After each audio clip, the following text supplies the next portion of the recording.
Всем привет! Вы на канале Готовим с Оксаной Пашко. Сегодня приготовим мясной хлеб. Такой рецепт приготовления фарша совсем несложный и очень вкусный. Таким блюдом смело можно заменить колбасу или подавать его к гарниру вместо котлет. Подписывайтесь на мой канал и узнавайте еще больше вкусных и простых рецептов. Сначала подготовим все ингредиенты. Одну луковицу нарезаем небольшими кубиками.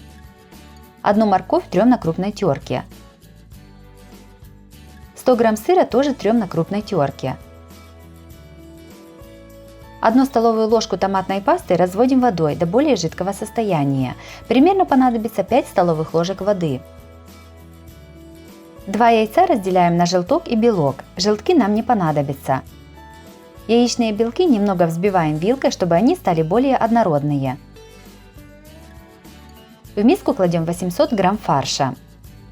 Добавляем тертую морковь, сыр. Насыпаем полстакана панировочных сухарей.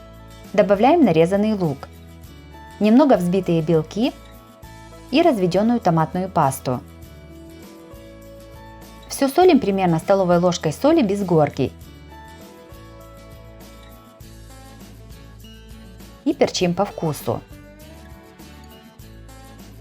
Все хорошо перемешиваем руками. Я использую говяжий фарш, но также можно взять и куриный, перемешанный с говяжьим, или свиной. Форму для выпечки смазываем сливочным маслом и посыпаем панировочными сухарями. Размер моей формы 25 на 11 см. Мясную массу выкладываем в подготовленную формочку. Ложкой утрамбовываем и выравниваем фарш в форме. Также у меня на канале смотрите и другие блюда из фарша по ссылке на экране или в описании под видео. Все ставим в духовку, разогретую до 180 градусов. Запекаем приблизительно 50 минут.